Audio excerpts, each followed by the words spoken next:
Hello, everyone. It is our Newsy News Nooner, and sorry about missing this morning. My furry friend is watching the squirrels and making sure they aren't up to any nefarious attacks. So, squirrel duty is covered by the Frybird. Good afternoon, Eris and Sal and JKD Buck. You're missing wrestling? Well, good Lord. Our first story then, because I tried to put a man with a fake FBI badge and BB gun was arrested after shooting at a motorist in a road rage incident. You know, if I was gonna pretend to be a police officer, I don't know that I'd waste that on road rage, but hey, it is what it is. This is a story from Michigan, so at least it's not Florida. There may not be alligators in this one. Good afternoon, HT.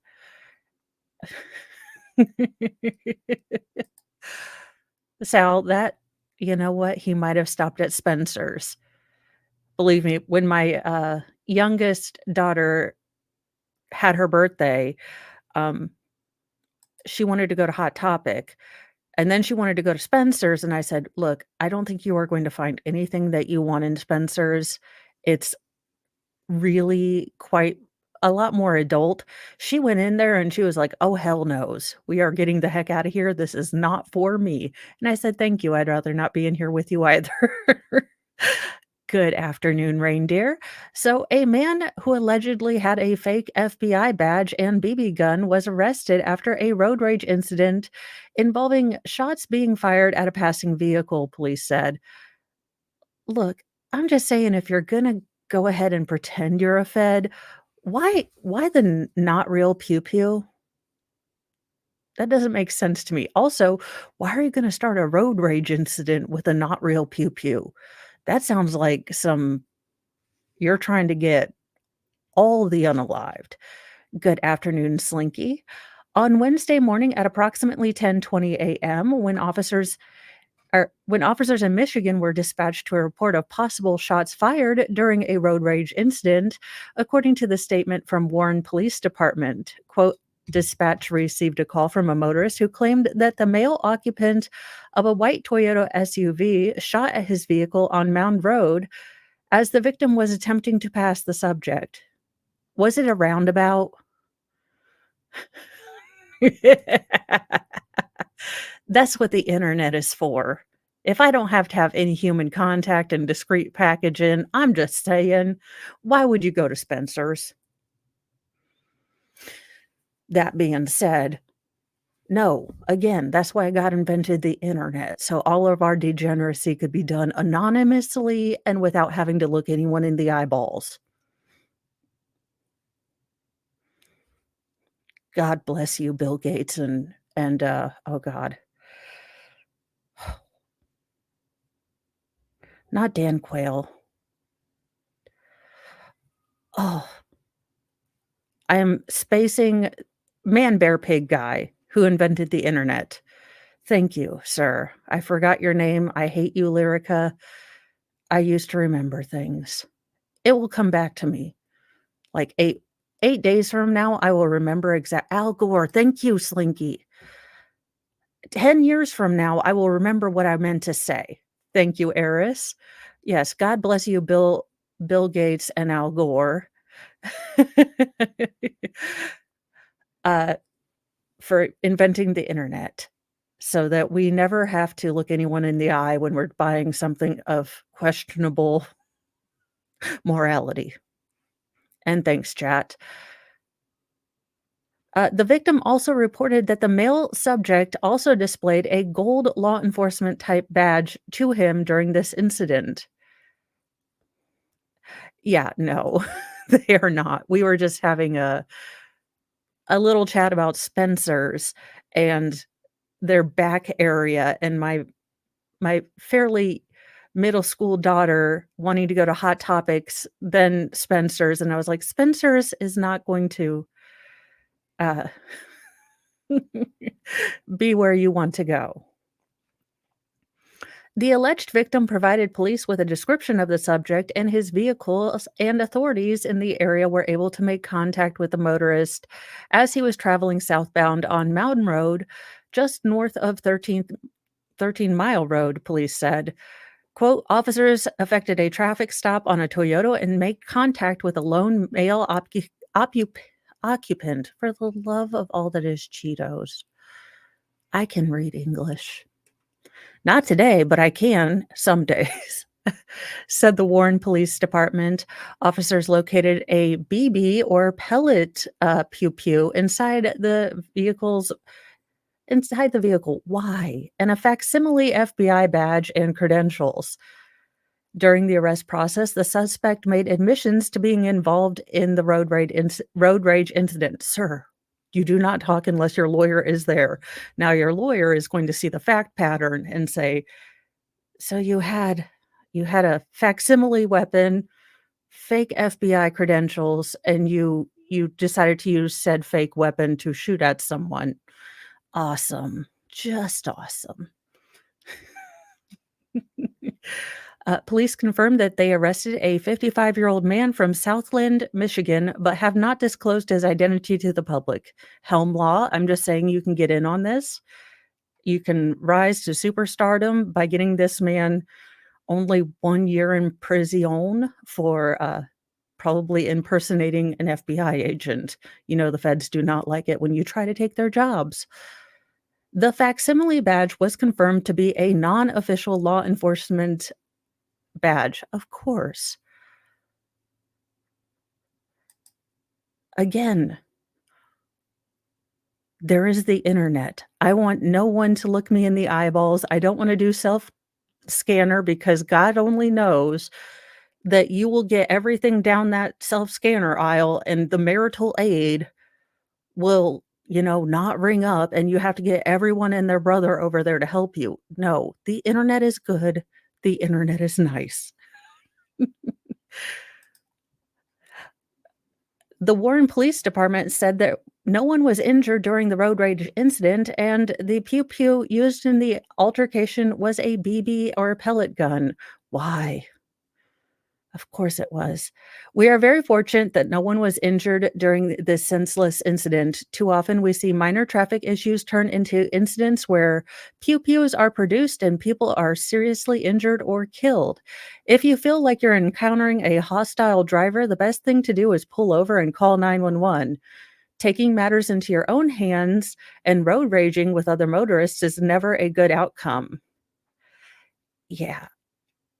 It, Detectives are planning on presenting their facts to the Macomb County Prosecutor's Office for formal charges on Thursday, with a potential charge including assault with a dangerous weapon, the pew pew or the car, because I could see the car being more of a dangerous weapon than the BB gun, but I could argue both, along with other possible charges. The feds are going to take this man to a black site. I'm just joking. They are probably not. Federal agent who has to watch my mouthy redhead segments, look, it just is what it is. I have no advanced warning. Do not Hillary Clinton me. In other news, people in New Mexico got a rather jarring sort of storm a couple days ago. Jarring footage shows cars driving through rivers of hail after storm brings downpours to the region. Quote, beware, your car will just start floating out of control. And this is something that if you live in a hilly region, if you live in a low-lying region, not hail as much, but water. Having, teen drivers, having younger drivers, explaining how y'all won't be able to hear the sound, but that is hail. That is hail and melted rainwater.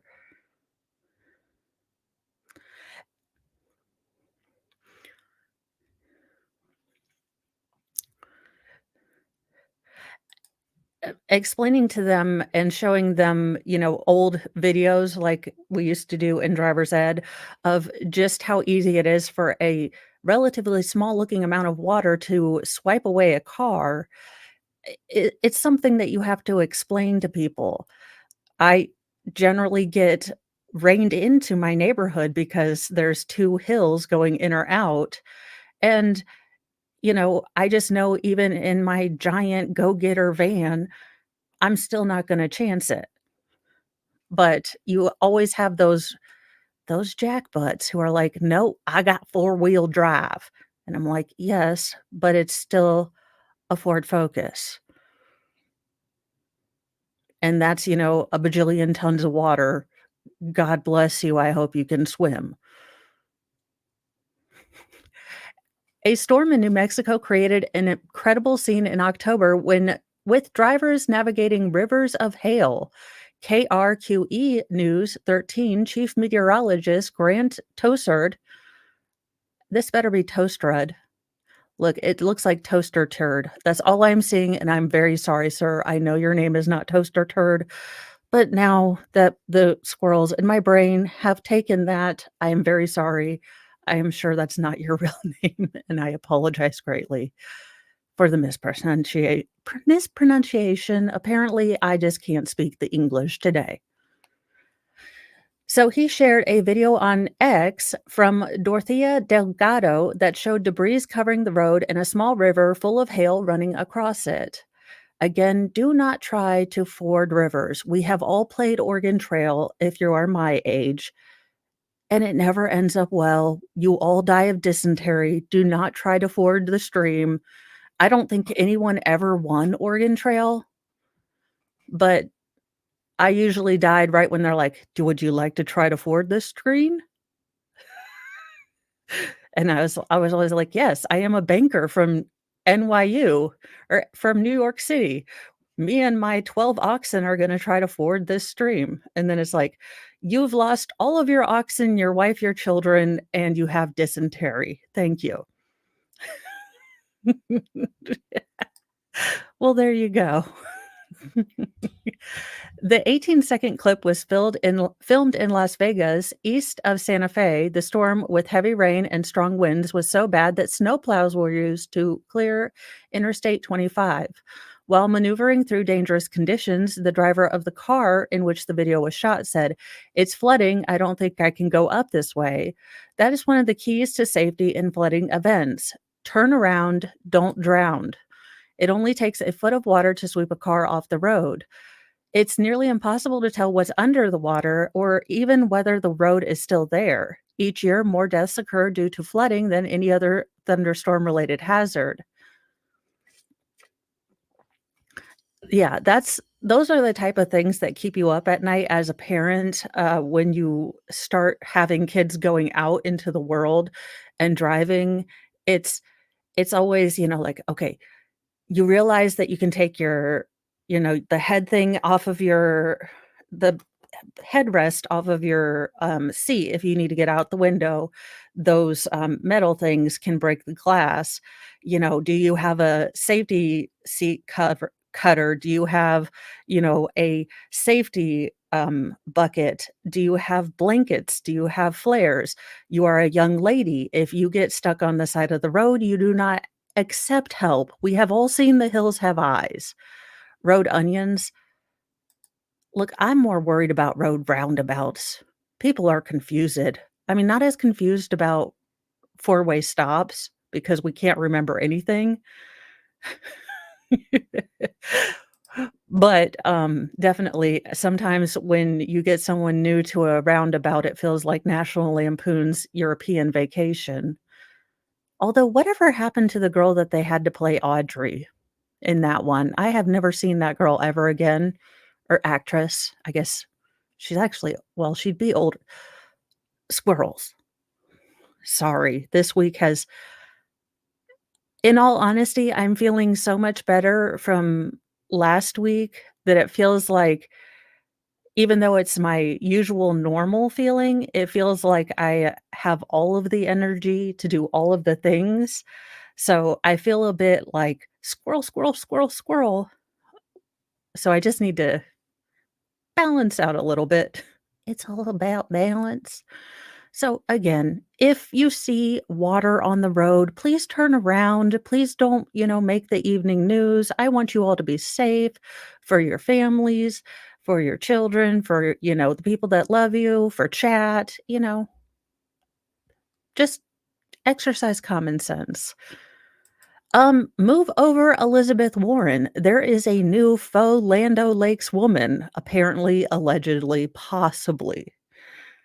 Oscar-winning folk singer Buffy Sainte-Marie's indigenous roots questioned, dubbed Pretendian in bombshell report. Oh, dear Lord, because y'all, she went full, like, black velvet, 2 wolves in the background. This woman. Now, yeah, no. No, ma'am. Oscar-winning folk singer Buffy Sainte-Marie has long been viewed as barrier-breaking Indigenous icon, but a recent news investigation has raised doubt over her Indigenous roots.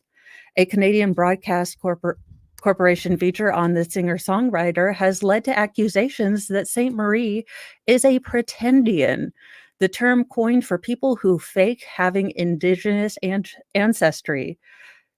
Saint Marie, 82, claimed she was born on a Piapot Cree reservation in Canada and adopted by white parents as part of the country's infamous 60s scoop, in which Indigenous children were removed from their families and adopted by white families in a government policy of forced assimilation.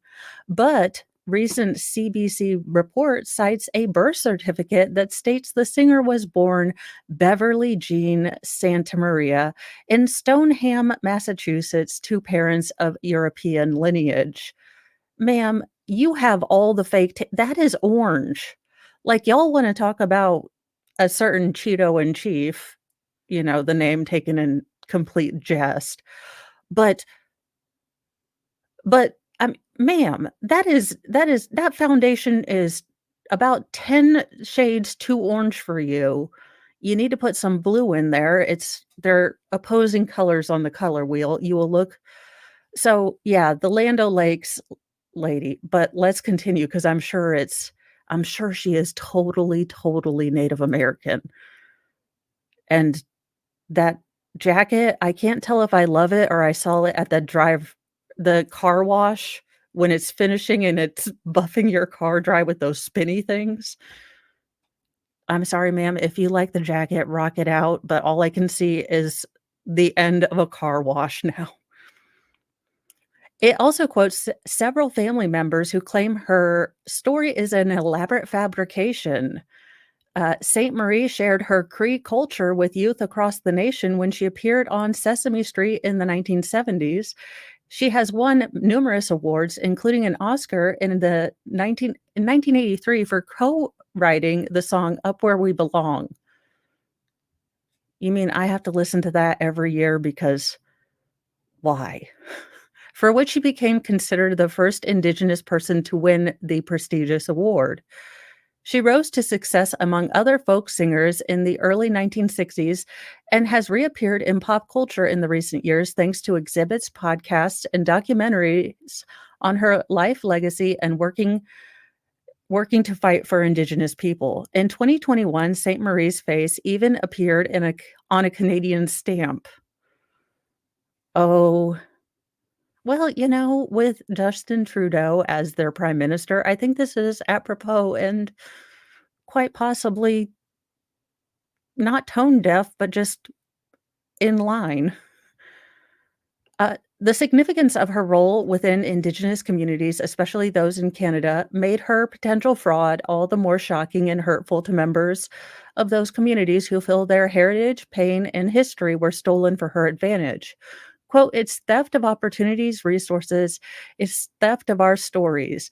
Indigenous scholar Kim Tallbear, a professor of Native Studies at the University of Alberta in Edmonton, told the CBC, "Y'all had access to all of this stuff when this chick was buying orange foundation in the '60s. Are you telling me that no one looked up her daggone birth certificate when she said she was like, Hannah Clearwater, from the Running Bear thing?" I mean, when she was actively out there promoting things, no one said, "You know what?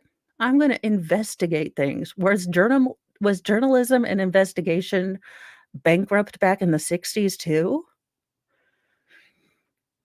The folk singer claims that the allegations are hurtful in a statement released before the CBC report was published, knowing what was to come.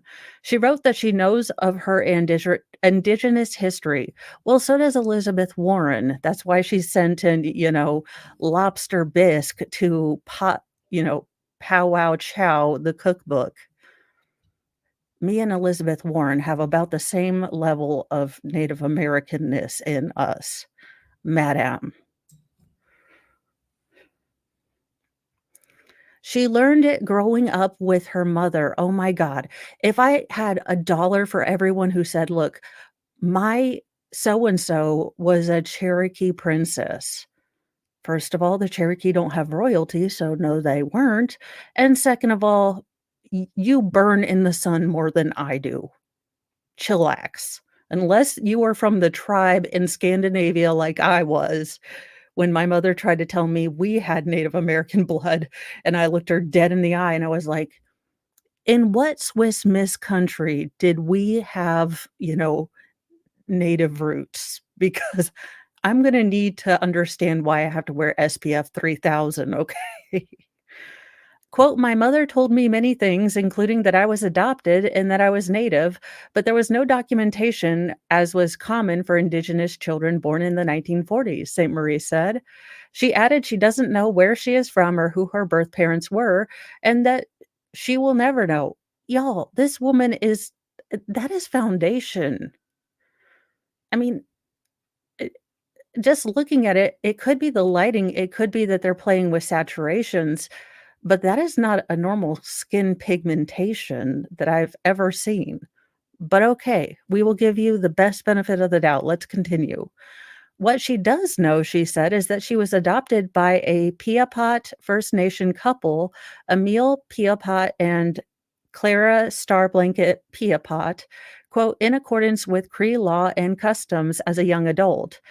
Saint Marie adds another name to a growing list of prominent Indigenous figures whose ancestry has been questioned as fraudulent, including Sacheen Littlefeather, whose apparent lies were outed by her sisters after her death. Ma'am, like, look, you can appreciate a culture, you can love a culture, but there's okay. All right. Well, there you go, Canada. If we find out more, you know, then we will definitely continue to in things that will make your blood boil and, make you wanna book a one-way ticket for someone to the sun, a female predator who allegedly assaulted an 11-year-old boy during a late-night meeting is accused of giving him energy drinks and a beaded bracelet with an acronym that stood for Best Friends for Life with Benefits. Ma'am, Snake Island. Snake Island, no backsies, no return, no return to sender, Snake Island, or you go to the boy's parents. Those are your only options in the court of Mo. A now former Connecticut public school employee faces criminal charges over an alleged predatory relationship with an 11-year-old boy. Allison Kranick, 42, stands accused of 2 counts of assault and 3 counts of risk of injury to a child, authorities said, and more charges are likely coming. According to the Connecticut State Police, Kranick turned herself in on Tuesday. She was arrested again on Wednesday while still being detained. The first arrest warrant was issued for conduct that allegedly occurred in the summer of 2022, Law and Crime has learned. The defendant is alleged to have been in a predatory relationship with the boy who was 11 at the time during July and August of 2022, according to the arrest warrant obtained by Law and Crime. Y'all, that's it. If I have to pack up, YouTube and start doing the warning angry mama bear, TED Talks around school systems of what a crazy redheaded mother will do if you try to predate on her children, for science, so this doesn't happen again. I mean, I don't know. I don't know if everyone has just lost their doggone mind, but that child's 11. You're gross. On September 7th, state police were told about an illicit relationship between the boy and the since fired paraprofessional by a relative of the alleged victim, the arrest warrant says. A forensic interview was conducted with the child a few days later. During that interview, the boy said that he was attacked by Kranick. He later said that he was forced to have activities, the warrant claims.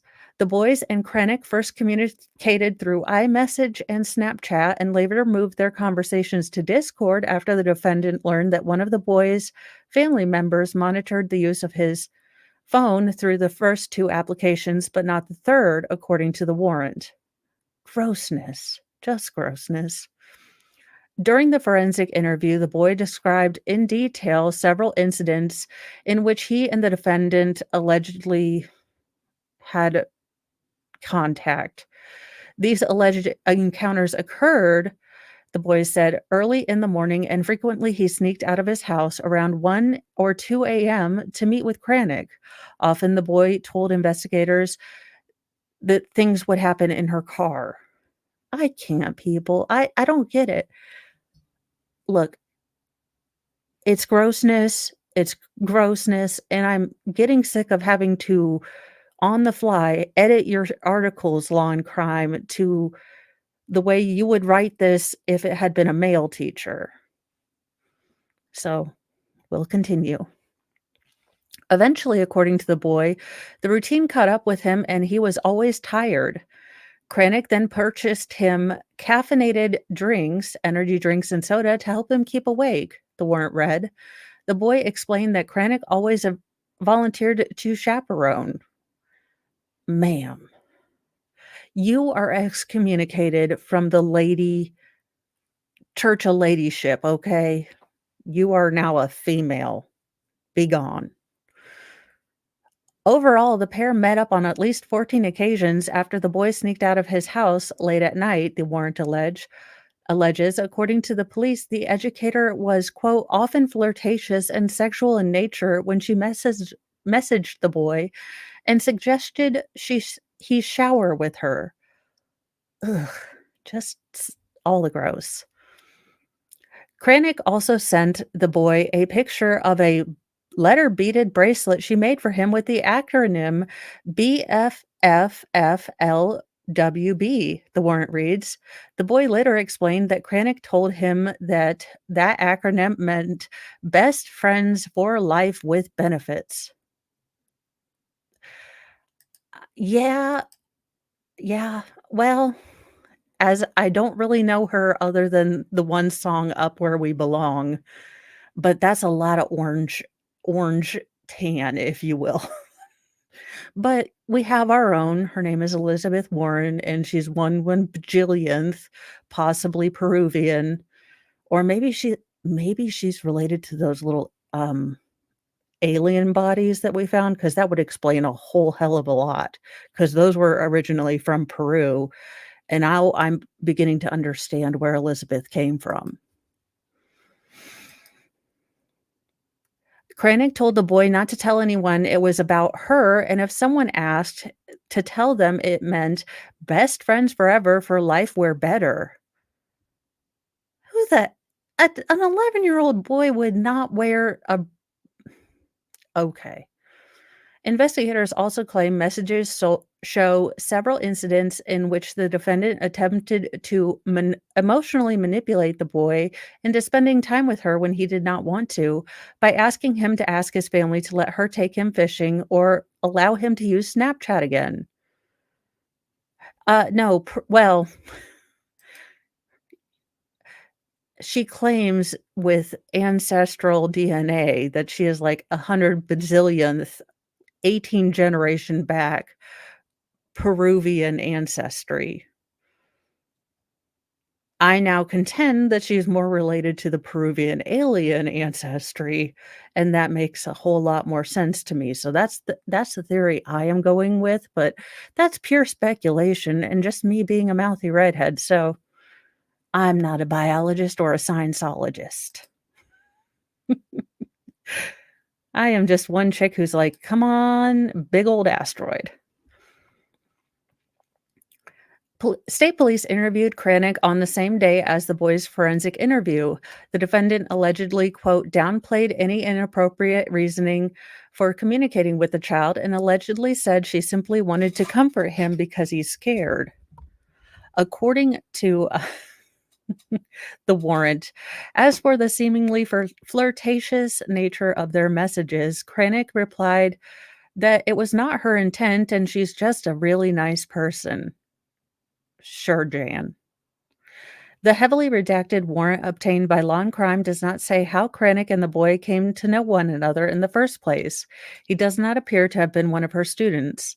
The educator worked at the high school at the time of the alleged incidents and was fired amid an investigation by the Nutmeg State's Department of Children and Family.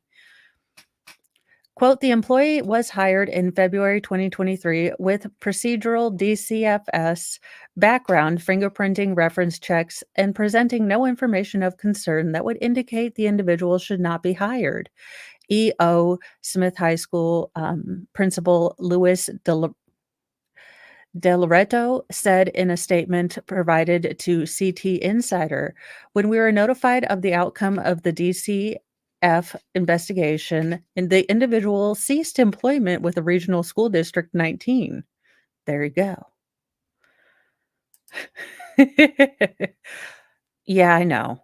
I remember Y2K. My parents, we got all kind of Twitter pated, and people were like, the world is going to end.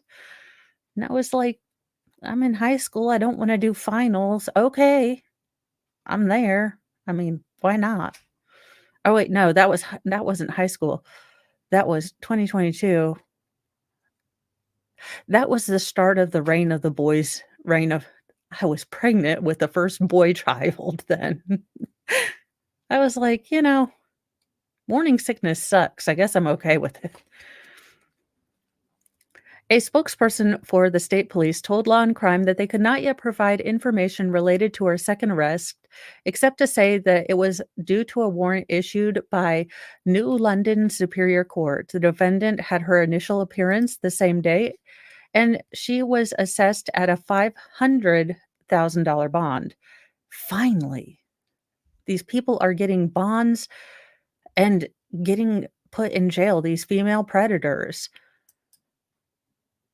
Uh, in other what in the actual crazzoli, we have some whistleblowers. I wouldn't even let him be a mall cop.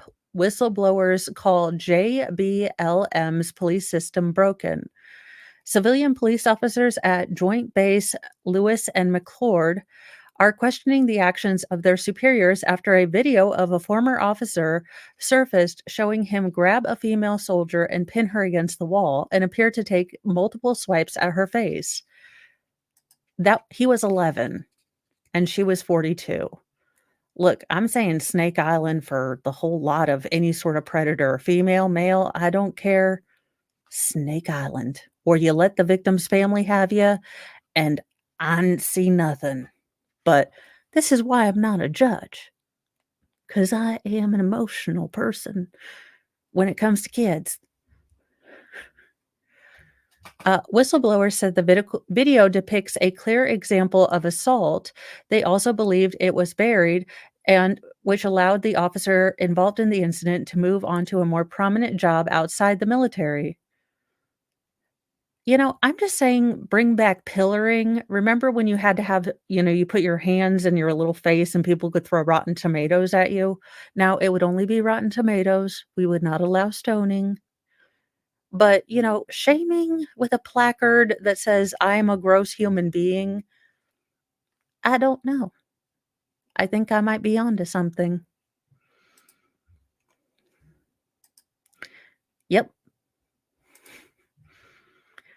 That officer, now employed by the Department of Homeland Security, will have a better chance of encountering the public. Quote, "It shouldn't have happened," said a civilian officer who asked that Fox 13 News not identify him out of fear of retaliation. Quote, "What I've heard is that they knew," he continued. "They brushed it off as no big deal. Those who have seen the video at JBLM tell Fox 13 News that the words, quote, excessive force never appear in the case report." When Fox 13 asked about it, a JBLM spokesperson declined to answer, instead offering a two-sentence response after requesting an extension to review the situation. With no explanation, that public affairs officer simply notes that the incident is, quote, closed.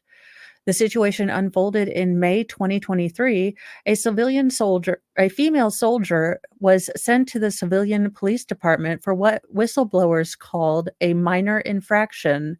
Sergeant Timothy Scholl, the officer depicted in the video, told Fox 13 that he was attempting to obtain a DNA sample and the soldier refused. Quote, "She got under my skin a bit." Okay, sir, you work in a prison. People are not happy to be in said clink. I understand if you're having a bad day, but you don't get to take it out on people because you're bigger or have power. But okay. No, my question all the times. I don't understand it. I've always been a silver fox hunter. I don't get it.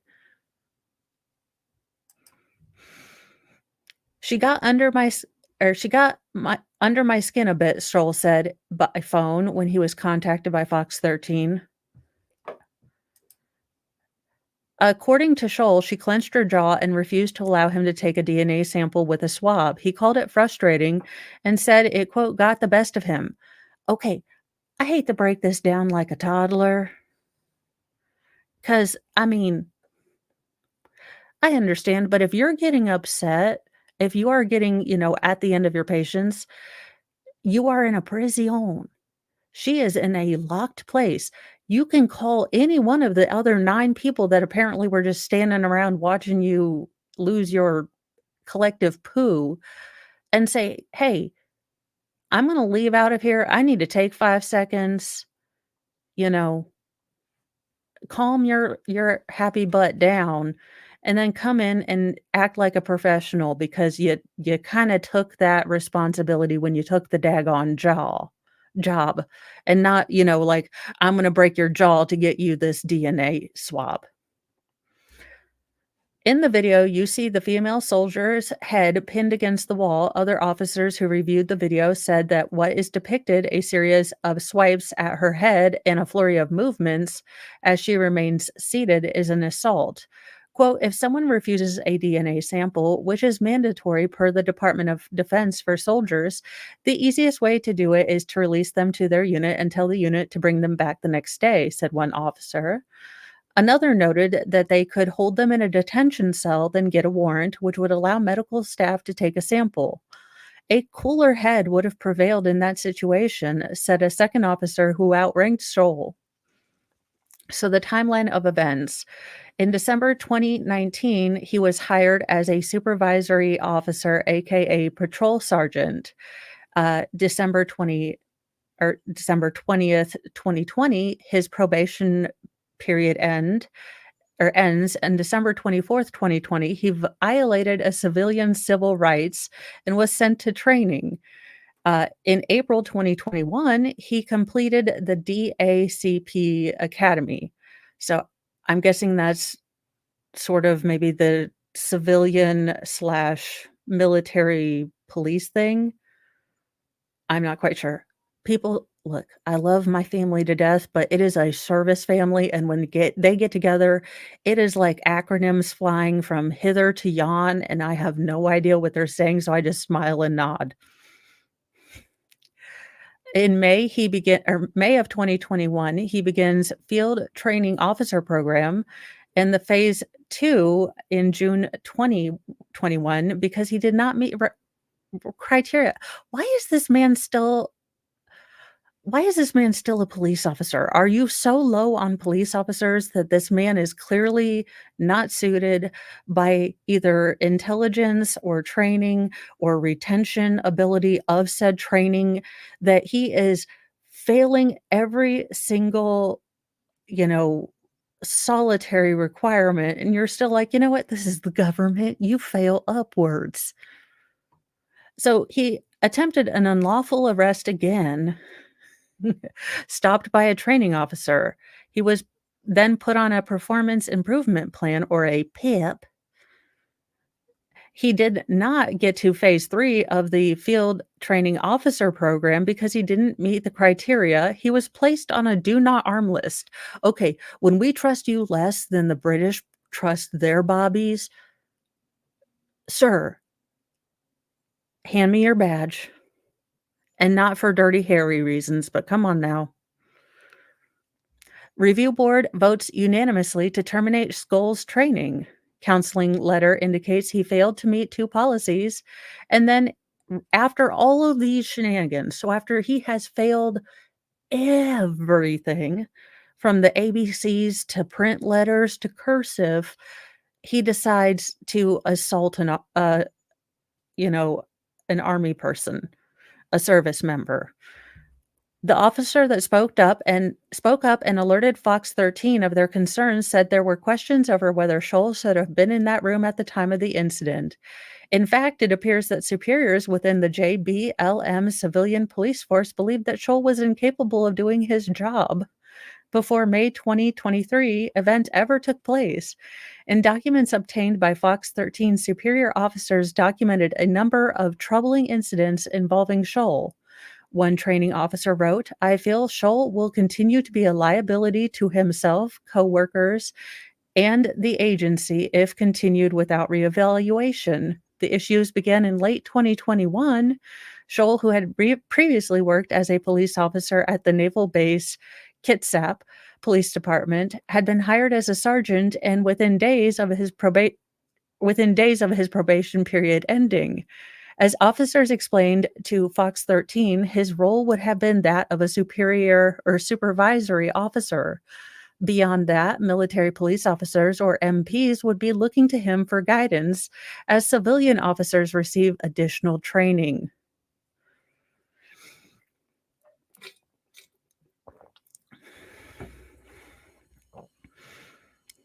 However, in late 2021, Scholl was told to F off as he approached a civilian walking along a public road near JBLM training ground. That led Scholl to later describe in his own words, documented through JBLM records, as a quote, serious error, a violation of the woman's civil rights by illegally detaining her.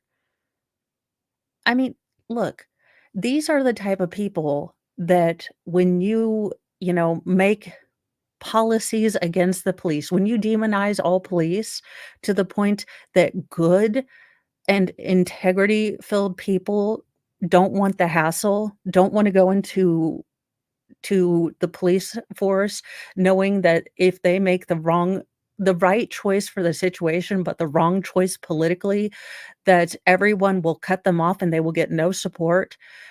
You will start recruiting these arrogant bullies because no one with integrity, no one with honor wants to put their family, their life, their home, I mean, themselves in danger, that if they make that split-second decision that they have to make and have to live with for the rest of their lives, you know, they're gonna be thrown out to the wind, and it's going to be the court of public opinion and crazy people on the internet judging them, and that even our legal system might just throw them under the bus just to keep the peace.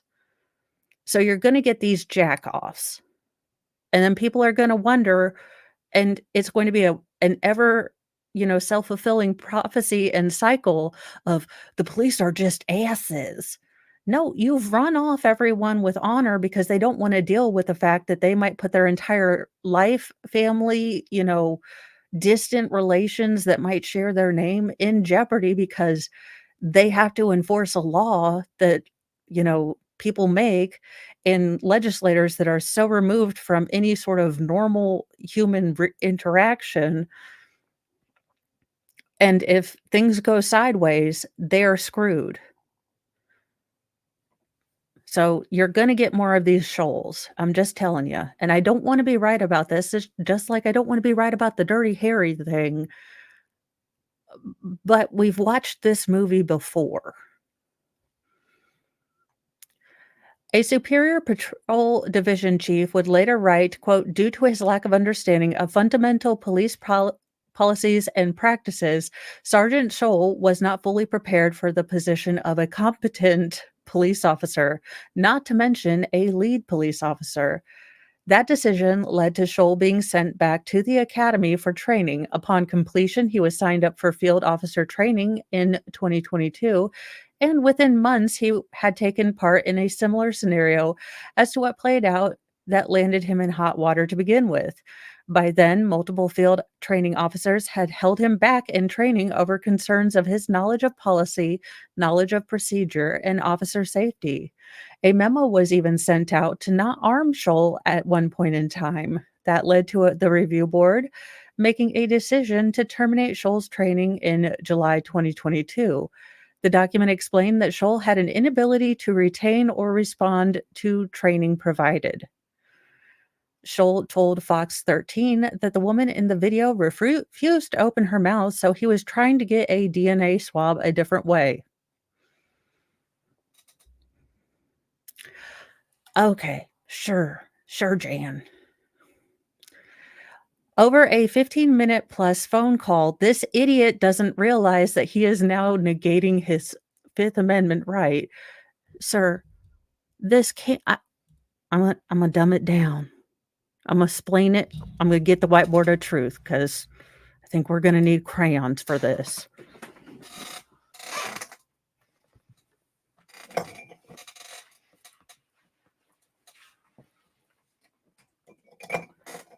All right, your officerliness. What you are doing on this, I'm gonna draw your little cell phone. Doop. But here's you, and here's your big old mouth. Here is the absolute BS that you are putting out into the universe.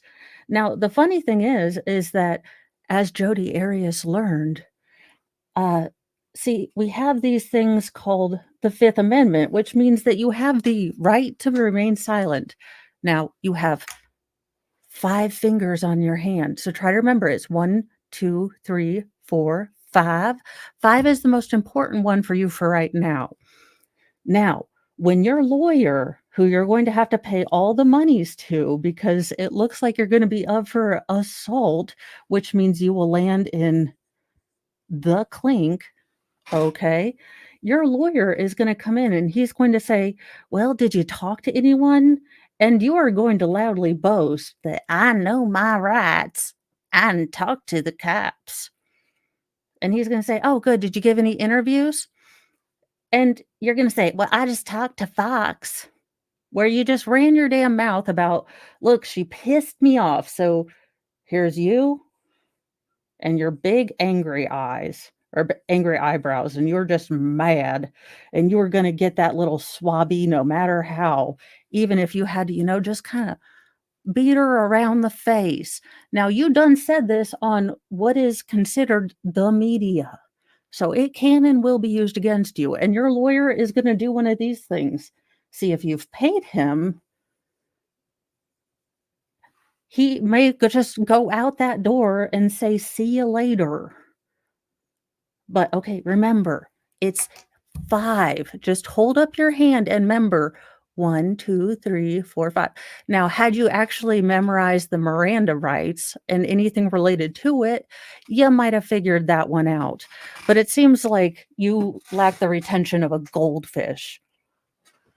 I'd sooner trust Fry with an entire thing of hamburgers than I would you, sir. I can't. I can't.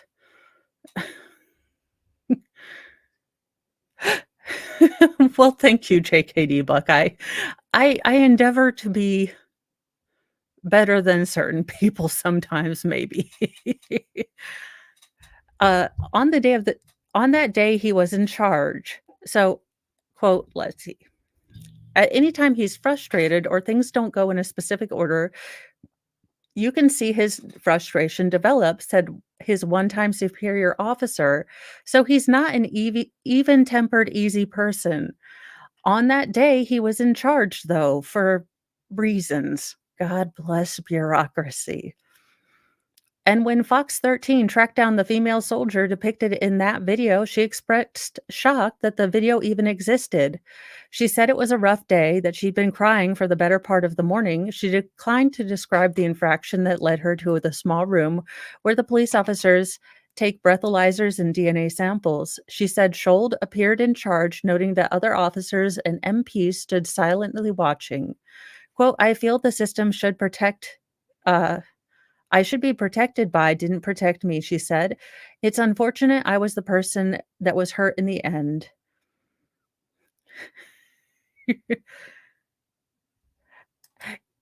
Yeah, I keep moving it out of the way because he's supposed to be getting a new one, and he's like, "No, mom.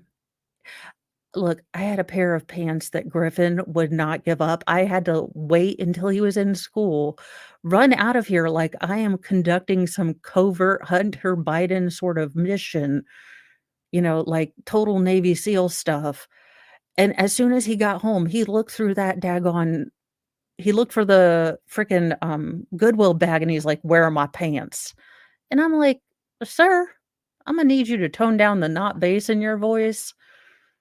You are flooding to high hell, and you're not a floor-T anymore. Stop." He's like, "But those are my comfy pants." I was like, "You are showing at least 4 inches of ankle." No. Yes, so Fry is like, "No, this is mine." He's like, "No, it's fine. It's all fine."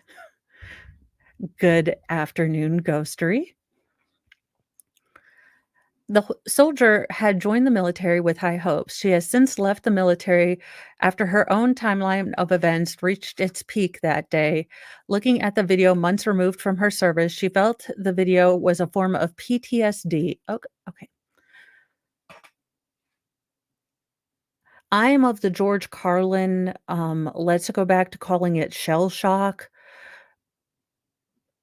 L well, you can say, looking back at it, it gives you anxiety, but I think we use the term PTSD a little too much, and now it's losing its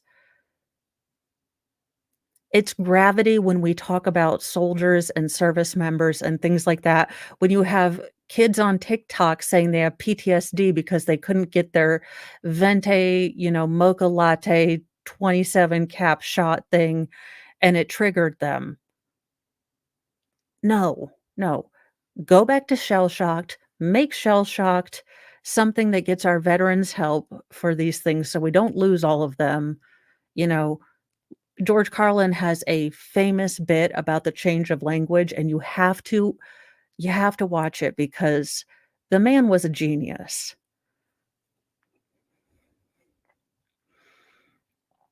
She spoke with Fox 13, but asked that we didn't use her name. She said that she can hopefully she can move on. She said, "I don't think I can. It'll be a part of me forever." Oh, sorry, venti. Well, that shows how much I go to Starbucks.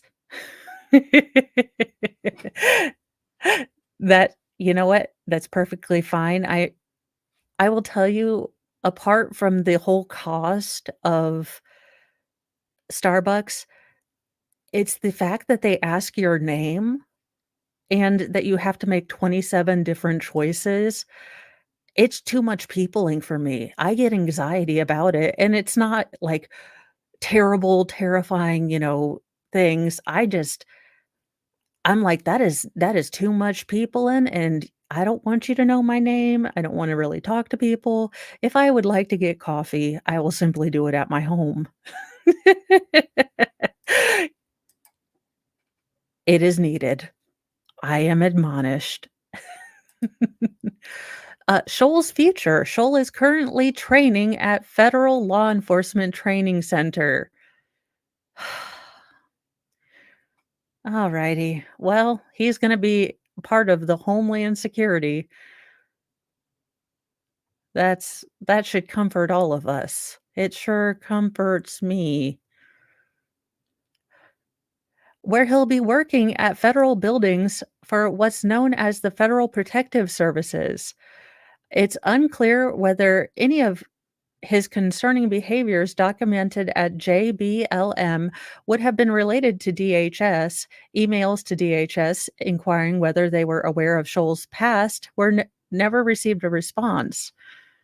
Well, that is just too cute. Uh, yeah, no. So apparently, one whistleblower said in a final statement, "As a person, I've never had an issue with him, but professional wise, I wouldn't let him be a mall cop."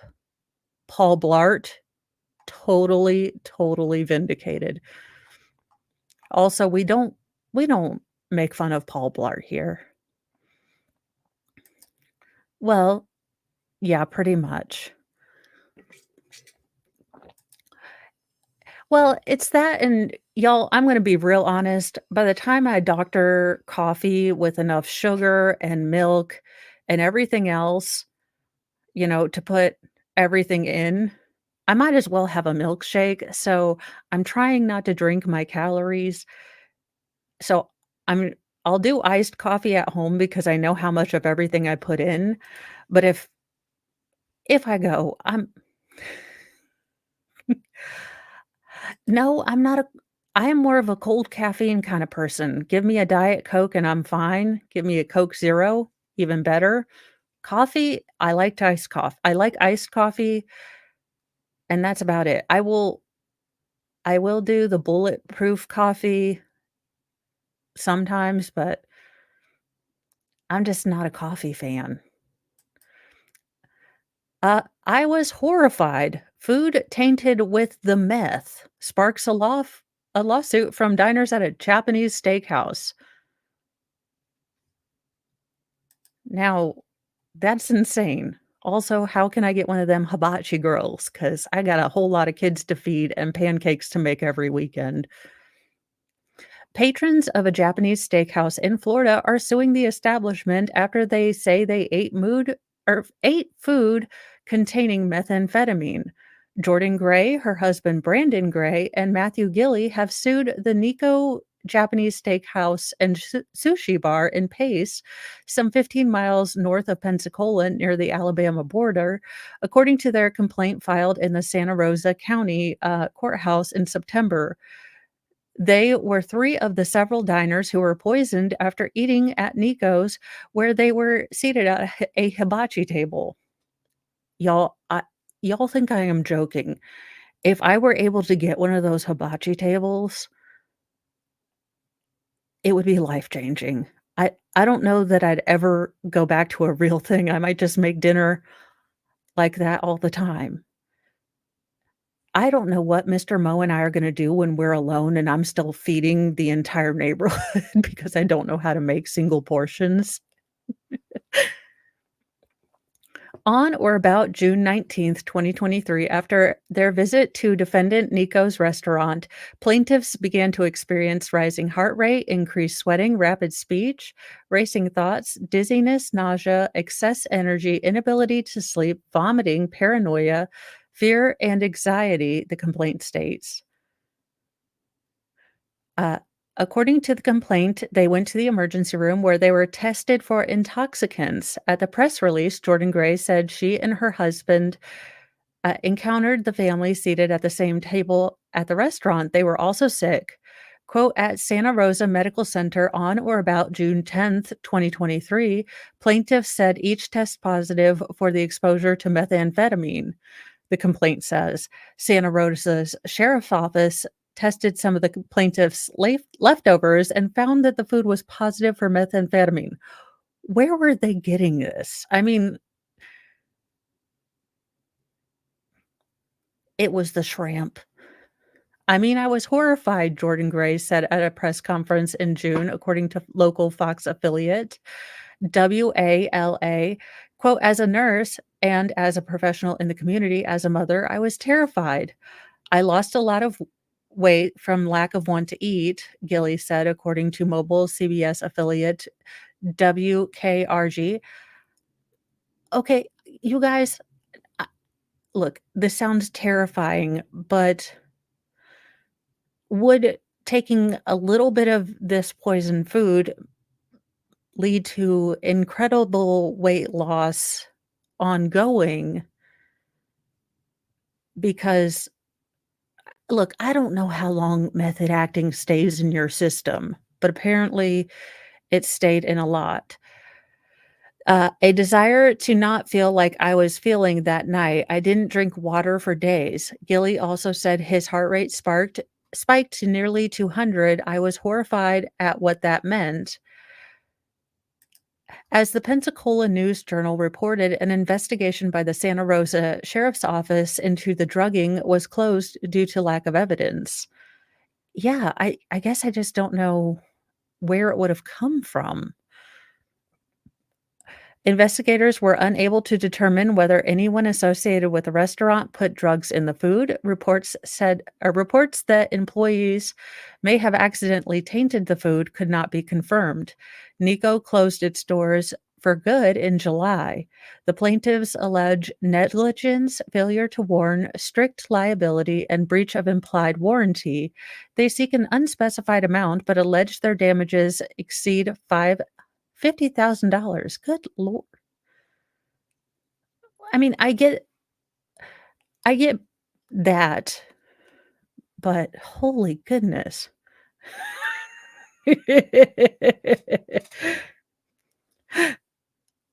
I love that movie. Just the line of women or people backed up to help the hysterical woman.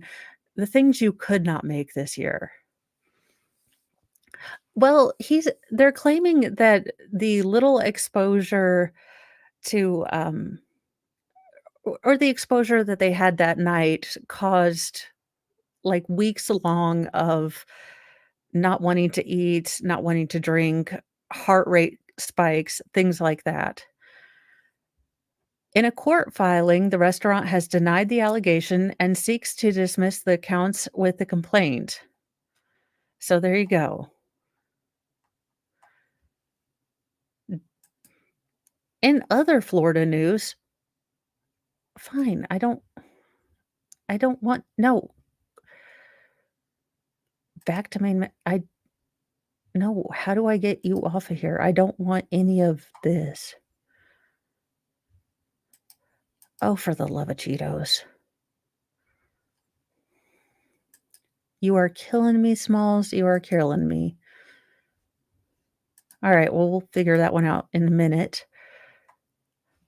In another news, while we're trying to figure out what's going on with the New York Post, and no, I don't really care if you're having problems, I will go to archive.com. I'm not joking. Yeah, I know. This is Brave. I'm using Brave and it's coming up, so I don't know what's going on. I don't know if they figured out Brave. Yeah, no idea. So, I'll have to figure out. No, for some reason, Law and Crime is doing the same thing that the New York Post does.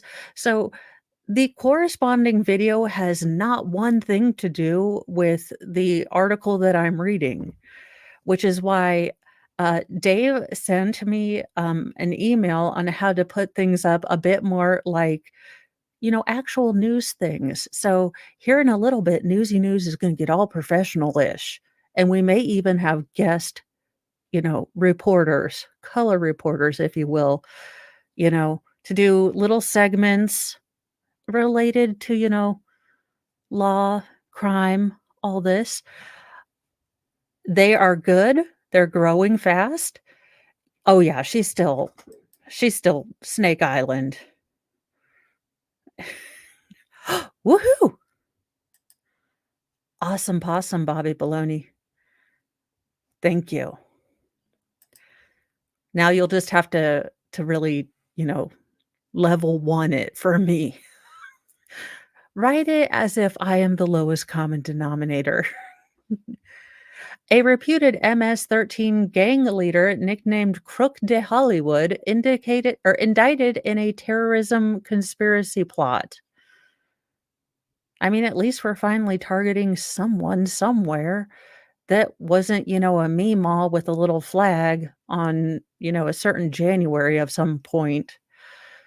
An alleged leader of the notorious MS-13 gang, who authorities allege terrorized communities, targeted law enforcement, and orchestrated violence in the US and abroad for decades, has been indicted on a federal terrorism conspiracy. Elmer Canales Riviera, 47, also known as Crook de Hollywood, was arrested on November 9th by federal agents when he arrived at George Bush International Airport in Houston, Texas. The U.S. Attorney's Office said in a news release. He has been charged with conspiracy to provide and conceal material support to bad people, conspiracy to commit acts of terrorism transcending national boundaries, conspiracy to finance terrorism, and narco terrorism conspiracy, prosecutors said. Quote, we allege that Elmer Canales Riviera, a founding member of MS-13's 12 Apostles of the Devil, bears responsibility for the gang's efforts over the decades to terrorize communities, target law enforcement, and sow violence here in the United States and abroad, said Attorney General Merrick Garland in a statement. Quote, the arrest of this high ranking, longtime leader of MS-13 should serve as a warning to other MS-13 leaders. Look, y'all, I'm not saying he's a smoke show, but he is a smoke show. Y'all need to look at the Colombian president. Let me see if I can pull him up. Because, look, I know my demographic swings a little bit more female, but, or is it Honduras? Now you get to see how bad I am at spelling. And then when autocorrect is like, what the hell are you talking about? No, that's not it. Maybe it's Ecuador, Colombian.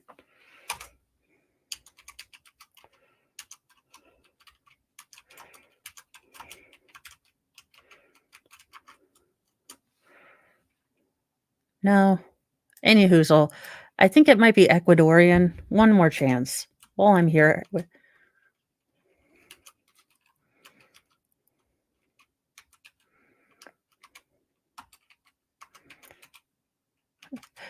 I love it. My computer's like, what the hell is wrong with you? And why are you so stupid? And I'll say, well, look, I graduated before No Child Left Behind. Any whoozle, I say we go full whatever his name is and start locking all these people up and look, I mean, this one president, and if I could remember where he was from, I'd be awesome, but like I said, squirrels and Lyrica. But he basically said, if you have gang tattoos, if you've, he just rounded everyone up and it was awesome. Frybert, are you? Oh, well, I'm gonna let you guys go. Frybert just threw up, so gonna go check on him. And we have Timothy Ferreter coming up soon. So I'm going to take him outside, see what he's doing and how his tummy is, because I was gone this morning, so I need to see what he got into, if anything. He seemed fine when I got home, but I am going to go check on him, and then in about 10 minutes, we will start a new stream. Ugh. I know, that's just mean. I mean, if you wanted to be really capitalistic about it, you could offer, hunting permits and make people pay to do that, but I don't know if cocaine hippos are more deadly than regular hippos. El Sal Thank you. I knew it. Y'all have no idea how frustrating it is to having used to be just any hoozle. I will see you in about 10 minutes. I'm gonna take care of Fry, and we are going to get to the sentencing of Timothy Ferriter, the man that, didn't take the plea deal. I will see you guys in a little bit. Thanks for having me with Newsy News. I am gonna get going. I will see you guys in a little bit. Bye, guys.